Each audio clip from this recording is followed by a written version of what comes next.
여러분 안녕하십니까? 새 정부 출범 이후 처음으로 추가 경정 예산안이 편성됐습니다. 11조 2천억 원 규모입니다. 11만 개 일자리를 새로 만들고 급여를 올려 일자리 여건을 개선하는 데 대부분 쓰일 예정입니다. 첫 소식 김성현 기자입니다. 11조 2천억 원 규모로 편성된 추경의 핵심 목표는 일자리 창출입니다. 공공과 민간을 모두 합쳐 11만 개의 일자리를 만드는데 4조 2천억 원이 들어갑니다.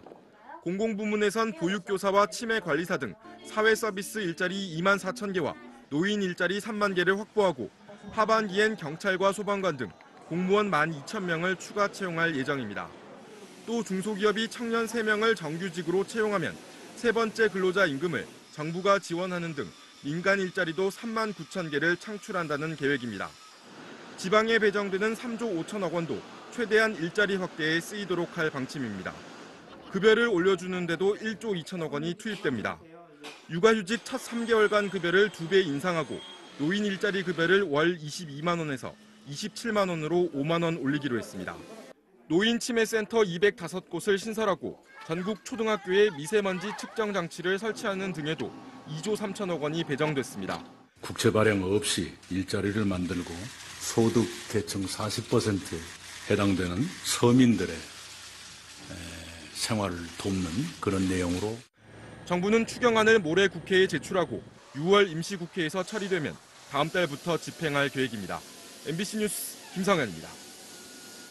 네, 하지만 추가 경정 예산안의 국회 통과 전망은 그리 밝지 않습니다. 당장 야당은 법적 요건이 안 되는 데다 공무원 채용 확대가 막대한 재정 부담으로 돌아올 수 있다며 강하게 반발했습니다. 육덕수 기자입니다. 여당은 추경 편성에 문제가 없다며 더는 민간에만 일자리 창출을 맡겨둘 수 없다고 목소리를 높였습니다. 청년 실업이 거의 재난 수준에 이르고 있습니다. 모든 정책 수단과 재정 능력을 총투입해서 반면 야권은 일자리 추경이 전쟁이나 대규모 재난재해, 남북관계 등 중대한 변화가 있을 때 편성한다는 법적 요건을 충족하지 못한다고 주장했습니다. 경기 침체, 대량 실업 등의 추경 편성 요건에 해당되지 않는 현 상황에서 국가 재정의 원칙을 허물면서까지 또 민간 영역이 아닌 공무원 중심의 일자리 늘리기는 실질적인 효과가 떨어질 뿐더러 국가 재정에 막대한 부담이 될 수 있다고 지적했습니다. 공무원은 한번 뽑아놓으면 임금이 자동적으로 상승하고 평생연금도 책임져야 하기 때문에 또 문재인 대통령의 대선 공약을 위한 낙하산 추경이 아니냐는 비판도 나옵니다. 추경 역시 일반 예산안과 마찬가지로 재적의원 과반 출석에 출석의원 과반의 찬성이 있어야 통과됩니다. MBC 뉴스 육덕수입니다. 오늘 정부 조직 개편안도 확정됐습니다. 우선 중소기업청이 장관급 부처인 중소벤처기업부로 격상되면서 중소기업과 소상공인 정책의 사령탑 역할을 맡게 되는데요. 이 대기업과 함께 중소기업을 경제성장의 주요 동력으로 삼겠다는 겁니다. 바뀌는 정부 조직 김준영 기자가 보도합니다. 오늘 발표된 정부 조직 개편안은 17부 5처 16청에서 18부 5처 17청으로 바뀌는 소폭 개편입니다. 소상공인 지원과 중소기업 정책 기능 강화를 위해 중소기업청이 중소벤처기업부로 승격됩니다. 중소기업 중심의 경제 구조와 상생 발전의 기반을 마련하기로 하였습니다. 통상기능은 산업통상자원부에 남기되 차관급의 통상교섭본부를 설치해 급변하는 통상환경과 보호무역주의 확산에 대응하기로 했습니다. 국가보훈처장을 장관급으로 다시 격상한 것도 눈에 띕니다. 보훈처는 김대중 정부 차관급에서 노무현 정부 때 장관급으로 올라갔다가 이명박 정부에서 다시 차관급이 됐습니다. 국가보훈 대상자에 대한 예우를 높이기 위한 위상 강화의 일환입니다. 세월호 침몰 사고 이후 해체돼 국민안전처에 흡수됐던 해양경찰청이 3년 만에 해양수산부 소속으로 부활하고 소방청도 행정안전부 소속으로 따로 두며 국민안전처는 폐지합니다. 문재인 대통령의 대선 공약이었던 대통령 경호실 폐지는 대통령 경호의 현실적 여건을 고려해 폐지 대신 경호처로 급을 낮췄습니다. 여당은 이번 정부 조직 개편안을 6월 임시국회에서 신속히 처리하기 위해 의원 입법으로 발의할 예정이라고 밝혔습니다. MBC 뉴스 김준영입니다. 이런 가운데 김기정 청와대 국가안보실 2차장이 오늘 사실상 경질됐습니다. 내각 후보자들의 부적격 논란에 인사 검증 고민도 깊어지면서 장차관급 후속 인선은 늦어지고 있습니다. 김철웅 기자입니다. 지난달 24일 임명된 김기정 청와대 국가안보실 2차장이 열흘여 만에 사의를 표명했다고 청와대가 밝혔습니다. 청와대 핵심 관계자는 김 차장이 과도한 업무로 건강이 악화된 데다 시중에 떠도는 구설에 대한 도의적 책임을 지고 스스로 사의를 표명했다고 밝혔습니다. 그러나 구체적인 소문의 내용은 밝히지 않았습니다. 김 차장은 현재 언론과의 접촉을 끊고 병원에 입원 중입니다. 지난주부터 조만간 발표를 예고했던 새 정부의 장 차관급 추가 인선도 미뤄지고 있습니다. 청와대 관계자는 높아진 국민의 기대에 부합할 만한 인물을 찾고 있다고 설명했습니다. 검증 기준이 까다로워졌다는 건데 이 때문에 위장 전입의 경우 시기와 투기성 여부를 떠나 원천 배제한다는 이야기도 나옵니다. 청와대 측은 아무리 깊이 들여다봐도 사람의 문제에는 알 수 없는 측면들이 있다며 고충을 토로했습니다. 하지만 처음부터 상징성과 파격에 집중한 나머지 기본적인 검증을 소홀히 했다는 지적도 나옵니다. MBC 뉴스 김천홍입니다. 그런가 하면 청와대는 사드 추가 반입에 대한 진상조사 결과를 발표했습니다. 국방부 정책실장 지시로 보고 누락이 이뤄졌다는 건데 김관진 전 안보실장과 한민구 국방장관에 대해선 책임을 묻지 않기로 했습니다. 이재민 기자입니다. 국방부가 고의로 사드 추가 반입 사실을 숨겼다고 밝힌 청와대가 국방부 정책실장을 핵심 당사자로 꼽았습니다. 위승호 국방정책실장이 이런 문구들을 삭제토록 지시한 것으로 확인됐습니다. 위 실장은 미군과의 비공개 합의에 따라 이전에도 보고서에 기재하지 않았다고 했지만 지난 정부에선 황교안 전 대통령 권한대행도 알고 있던 사안이라고 청와대는 설명했습니다. 청와대는 보고 체계 윗선이었던 김관진 전 국가안보실장과 한민구 국방장관에 대해선 명백한 지시가 있었는지 확인하지 못했다고 밝혔습니다. 위 실장을 직무에서 배제하면서 인적 조치를 마무리했습니다. 환경영향평가와 관련해선 1년 이상 걸리는 일반 환경영향평가를 피하기 위해 국방부가 사드 부지를 기형적으로 설계한 정황이 확인됐다고 밝혔습니다. 문재인 대통령은 적정한 환경영향평가를 진행하고 평가 회피를 시도한 경위도 파악하라고 지시했습니다. 사드 논란을 일단락 지은 청와대는 오늘 미국 사드 책임자인 제임스 시링 국방부 미사일 방어 국장에게 관련 내용을 설명했습니다. 오는 16일 학술 행사에 참석하기 위해 미국을 방문하는 문정인 통일 외교안보 특보도 외교 관계자를 만나 미국 우려를 해소하는 데 주력할 것으로 보입니다. MBC 뉴스 이재문입니다. 김상조 공정거래위원장 후보자를 둘러싼 여야의 대치가 격화되고 있습니다. 자유한국당은 국회 일정 중단까지 거론하며 자진 사퇴를 촉구했습니다. 김민창 기자입니다. 국회 정무위원회는 모레 김상조 공정거래위원장 후보자의 청문 보고서 채택을 논의합니다. 여당인 더불어민주당은 청문회를 통해 김 후보자의 청렴성과 도덕성이 확인됐다며 야당의 협조를 요청했습니다. 김 후보자에 대한 부정적 여론 뒤에 재벌이 있다는 소문을 거론하며 여론전도 벌였습니다.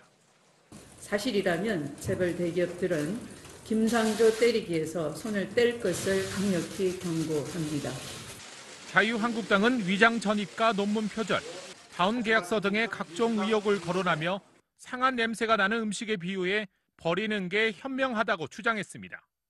또 임명을 강행할 경우 국회 일정을 보이콧할 수 있다고도 경고했습니다. 협치와 소통은 완전히 끝났으며 국회 인사청문회를 계속해야 할지부터 원점에서 고민할 수밖에 없다는. 다른 정당 역시 부적격으로 의견을 정리했습니다. 공정거래위원장이라는 그 경제, 검찰과 사법부의 칼을 쥐어줄 수 있는 것에 대해서는 굉장히 회의적이라고. 국회의장과 여야 원내대표 회동에서 바른정당 주호영 원내대표는 야당 시절에 요구했던 기준을 지켜달라, 무리하게 야당 의견에 반해서 하면 안 된다고 밝혔습니다. MBC 뉴스 김민찬입니다. 이런 가운데 모레 인사청문회를 앞둔 강경화 외교부 장관 후보자에게 증여세 탈루 의혹이 추가로 제기됐습니다. 김희수 헌법재판소장 후보자 역시 과거 판결이 논란입니다. 윤지훈 기자입니다. 부산 해운대의 한 고급 콘도입니다.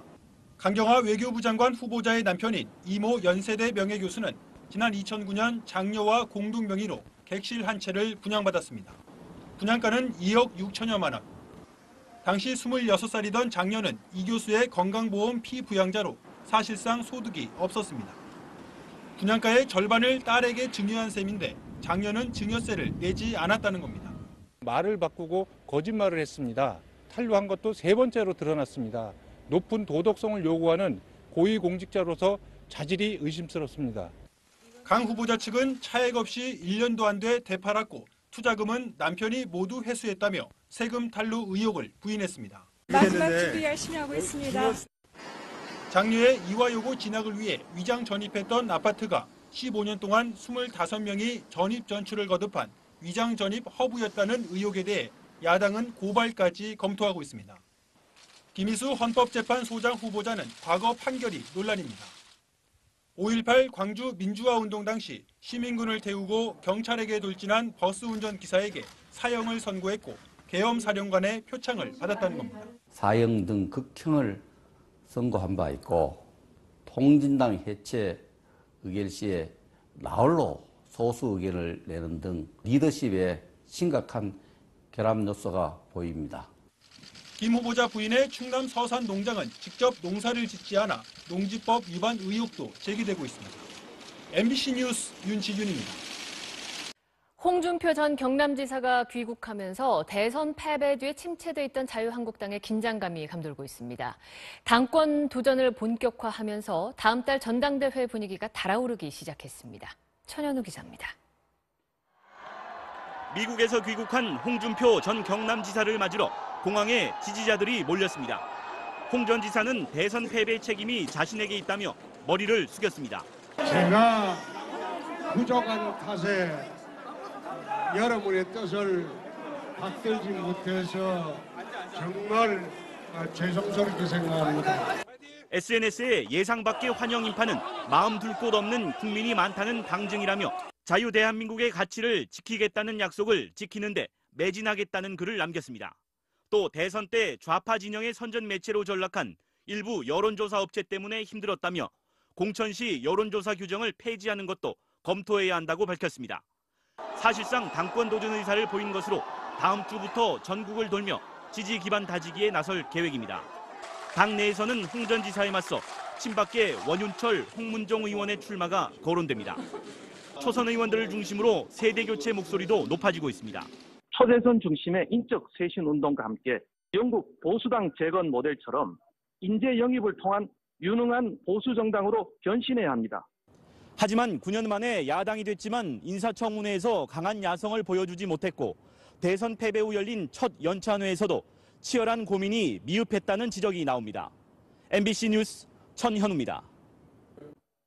이번 AI도 치사율이 높은 고병원성으로 최종 확인됐습니다. 첫 AI 의심 신고가 들어온 제주의 토종닭 농가에 대한 정밀 검사 결과 이렇게 나온 건데요. 이 발원지로 추정되는 전북 군산 농장에서 제주뿐만 아니라 추가로 팔려나간 농장이 속속 확인되면서 AI 전국 확산 가능성도 커지고 있습니다. 위기 경보도 최고 단계인 심각으로 올리고 전국 가금 농가엔 일시 이동 중지 명령이 내려집니다. 장유진 기자입니다. 제주도의 닭 사육 농가와 중간 유통상의 AI 의심 사례가 고병원성으로 확진됐습니다. 고병원성 AI는 저병원성에 비해 전염성과 폐사율이 모두 높아 치명적입니다.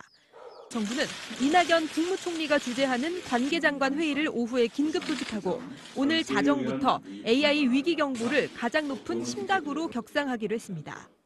비상체제를 유지하면서 전국 단위의 초동 대응과 차단 방역을 강력히 추진해 나가겠습니다.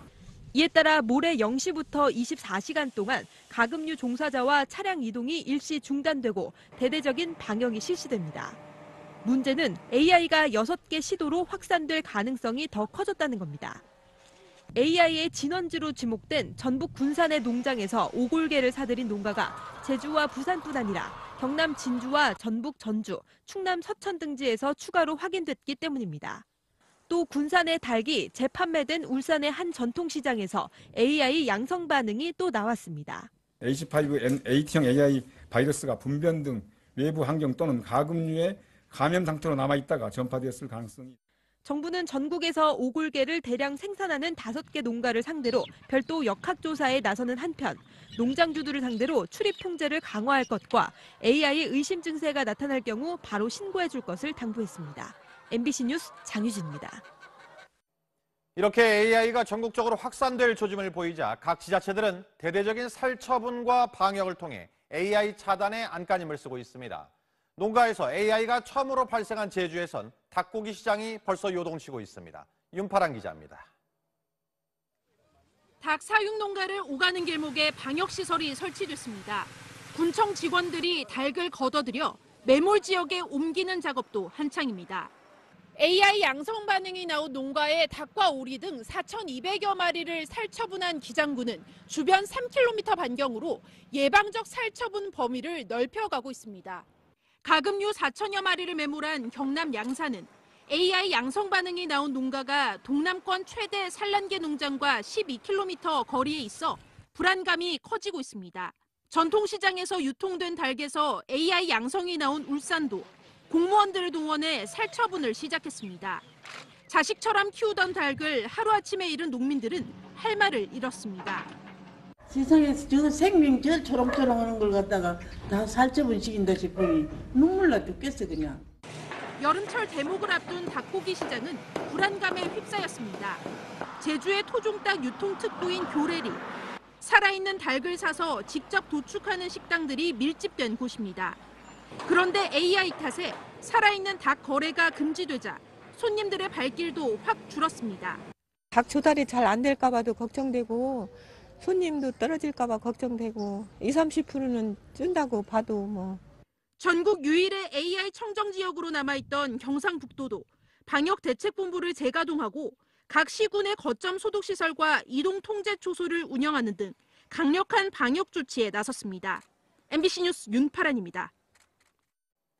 국정농단 특검팀에서 대변인 역할을 했던 이규철 변호사가 신동주 전 일본롯데홀딩스 부회장의 변호를 맡았습니다.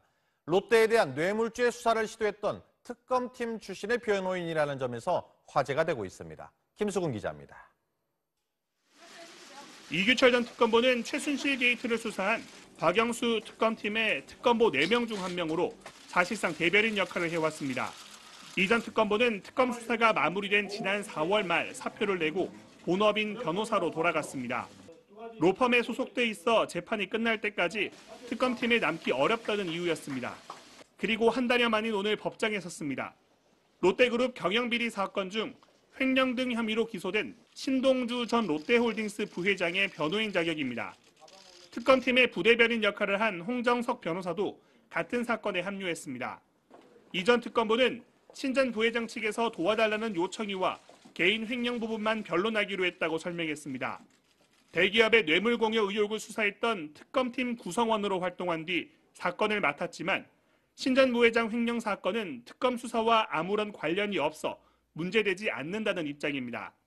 400억 원대 급여 횡령 혐의로 불구속 상태에서 재판을 받고 있는 신동주 전 부회장은 동생 신동빈 롯데그룹 회장 측과도 경영권 승계를 놓고 법정 다툼을 계속하고 있습니다. MBC 뉴스 김수근입니다. 최순실 게이트 재판을 맡고 있는 서울중앙지법의 영장 전담 판사들은 곤욕을 치르고 있습니다. 관련 피의자들의 구속 여부를 결정할 때마다 도를 넘는 비난이나 찬사가 쏟아지면서 여론 재판에 대한 우려가 나오고 있습니다. 홍승욱 기자입니다.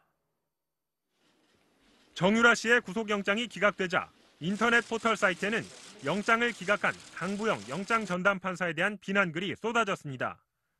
강 판사를 적폐라며 돈은 얼마 받았냐는 등의 원색적인 비난과 욕설은 물론 협박과 음모론에 이른바 신상털기까지 이뤄졌습니다. 하지만 불과 2달 전만 해도 강 판사는 박근혜 전 대통령에 대한 구속영장을 발부해 인터넷에서 영웅으로 칭송받았습니다. 같은 판사에 대한 평가가 영장 발부 여부 결정 한 번으로 완전히 뒤집혀버린 겁니다. 지난 1월 조희연 영장 전담 판사는 이재용 삼성전자 부회장의 영장을 기각한 뒤 아들이 삼성 취업을 약속받았다는 근거 없는 비난을 받았습니다. 조 판사는 아들이 없는데도 악의적인 루머 등으로 곤욕을 치러야 했습니다. 조 판사와 반대로 이 부회장의 영장을 발부한 한정석 판사는 보수 성향의 네티즌들로부터 나이 어린 판사가 나라를 망친다는 소리를 들어야 했습니다. 법조계에서는 우려의 목소리가 나오고 있습니다. 판사도 사람인데 사실상 여론 재판을 받으면 심리적으로 흔들려 잘못된 판결을 할 수 있다는 겁니다. 사법부는 그 여론이 어느 쪽으로 쏠리는가 이런 거하고 상관없이 이 합리적 판단, 법원칙 이런 것에 따라서 결론을 내려라. 사법부의 독립은 헌법의 핵심 가치인 만큼 법관은 여론으로부터도 독립해 오로지 법과 원칙에 따라 판결을 내릴 수 있는 환경이 만들어져야 한다는 지적입니다. MBC 뉴스 홍승욱입니다. 북한이 우리 민간단체 방북 제안을 거부했습니다. 새 정부 들어 남북 교류를 위한 정책이 광폭으로 진행되고 있지만 정작 북한이 제동을 걸고 있습니다. 손영 기자입니다. 당초 이번 주 개성을 방문할 예정이었던 대북 지원단체인 우리민족 서로돕기 운동 측은 방북을 연기한다고 밝혔습니다. 북한이 추후 협의하자는 내용의 팩스를 보내온 데 따른 겁니다. 북한은 그러면서 지난 2일 유엔 안전보장이사회의 대북 제재 결의와 이에 대한 우리 정부의 지지를 문제 삼았습니다. 민간교류 되게 어렵다라는 국제 분위기가 확인되었고 그래서 저희들도 예정됐던 사업들을 좀 연기할 수밖에 없는 6.15 선언 공동행사 준비를 위한 남측위원회의 방북도 어려운 것으로 알려졌습니다. 남측위 측은 공동행사의 개성 개최 자체가 어렵다는 취지의 연락을 북한으로부터 받았다고 설명했습니다. 앞서 정부는 오늘도 결의의 숲 등 4개 민간단체의 대북 접촉을 추가로 승인할 예정이라고 밝혔습니다. 오늘까지 수리가 되면 한 15개 단체가 접촉 신고 수리를 받게 됩니다. 하지만 대북 접촉 승인을 받은 민간단체들의 방북이 사실상 어려워짐에 따라 대북 제재의 틀을 훼손하지 않는 범위 내에서 유연히 검토하겠다던 정부의 교류 정책에는 일단 제동이 걸린 모습입니다. 이런 가운데 정부는 동해상에서 표류 중인 북한어선 2척과 선원 4명을 구조해 합동 심문 중에 있으며 선원들의 의사에 따라 이들의 거취를 최종 결정할 예정이라고 밝혔습니다. MBC 뉴스 손영입니다. 여러분 안녕하십니까? 새 정부 출범 이후 처음으로 추가 경정 예산안이 편성됐습니다. 11조 2천억 원 규모입니다. 11만 개 일자리를 새로 만들고 급여를 올려 일자리 여건을 개선하는 데 대부분 쓰일 예정입니다. 첫 소식 김성현 기자입니다. 11조 2천억 원 규모로 편성된 추경의 핵심 목표는 일자리 창출입니다. 공공과 민간을 모두 합쳐 11만 개의 일자리를 만드는 데 4조 2천억 원이 들어갑니다. 공공부문에선 보육교사와 치매관리사 등 사회서비스 일자리 2만 4천 개와 노인 일자리 3만 개를 확보하고 하반기엔 경찰과 소방관 등 공무원 12,000명을 추가 채용할 예정입니다. 또 중소기업이 청년 3명을 정규직으로 채용하면 세 번째 근로자 임금을 정부가 지원하는 등 민간 일자리도 3만 9천 개를 창출한다는 계획입니다. 지방에 배정되는 3조 5천억 원도 최대한 일자리 확대에 쓰이도록 할 방침입니다. 급여를 올려주는 데도 1조 2천억 원이 투입됩니다.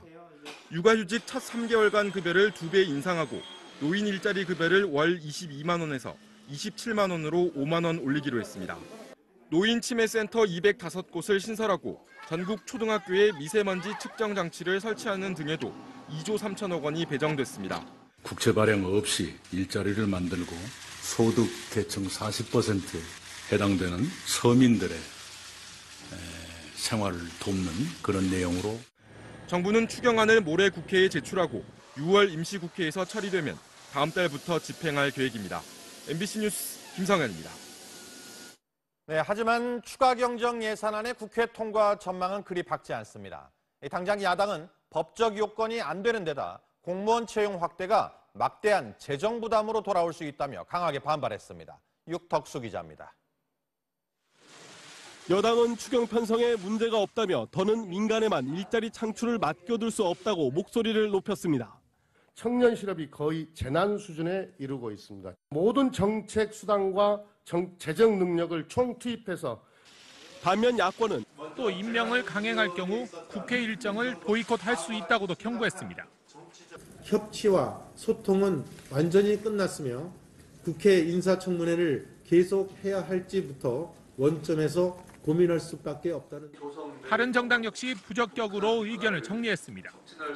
공정거래위원장이라는 그 경제, 검찰과 사법부의 칼을 쥐어줄 수 있는 것에 대해서는 굉장히 회의적이라고.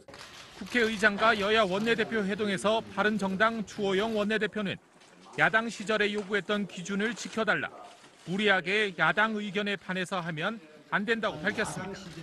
MBC 뉴스 김민찬입니다.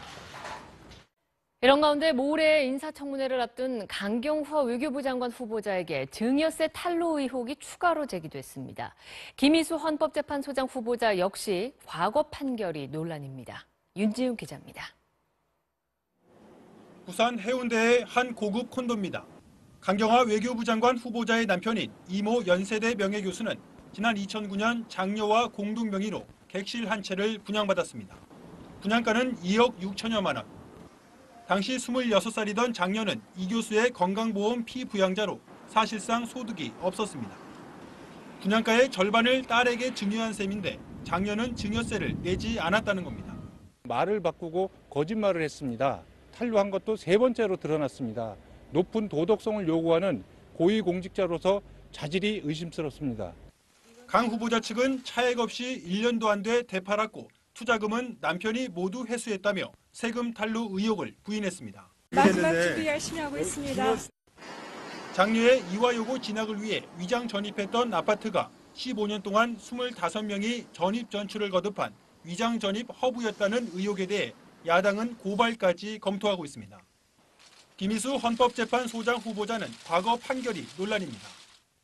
5.18 광주 민주화운동 당시 시민군을 태우고 경찰에게 돌진한 버스 운전기사에게 사형을 선고했고 경찰청이 3년 만에 해양수산부 소속으로 부활하고 소방청도 행정안전부 소속으로 따로 두며 국민안전처는 폐지합니다. 문재인 대통령의 대선 공약이었던 대통령 경호실 폐지는 대통령 경호의 현실적 여건을 고려해 폐지 대신 경호처로 급을 낮췄습니다. 여당은 이번 정부 조직 개편안을 6월 임시국회에서 신속히 처리하기 위해 의원 입법으로 발의할 예정이라고 밝혔습니다. MBC 뉴스 김준영입니다. 이런 가운데 김기정 청와대 국가안보실 2차장이 오늘 사실상 경질됐습니다. 내각 후보자들의 부적격 논란에 인사검증 고민도 깊어지면서 장차관급 후속 인선은 늦어지고 있습니다. 김철웅 기자입니다. 지난달 24일 임명된 김기정 청와대 국가안보실 2차장이 열흘여 만에 사의를 표명했다고 청와대가 밝혔습니다. 청와대 핵심 관계자는 김 차장이 과도한 업무로 건강이 악화된 데다 시중에 떠도는 구설에 대한 도의적 책임을 지고 스스로 사의를 표명했다고 밝혔습니다. 그러나 구체적인 소문의 내용은 밝히지 않았습니다. 김 차장은 현재 언론과의 접촉을 끊고 병원에 입원 중입니다. 지난주부터 조만간 발표를 예고했던 새 정부의 장 차관급 추가 인선도 미뤄지고 있습니다. 청와대 관계자는 높아진 국민의 기대에 부합할 만한 인물을 찾고 있다고 설명했습니다. 검증 기준이 까다로워졌다는 건데 이 때문에 위장 전입의 경우 시기와 투기성 여부를 떠나 원천 배제한다는 이야기도 나옵니다. 청와대 측은 아무리 깊이 들여다봐도 사람의 문제에는 알 수 없는 측면들이 있다며 고충을 토로했습니다.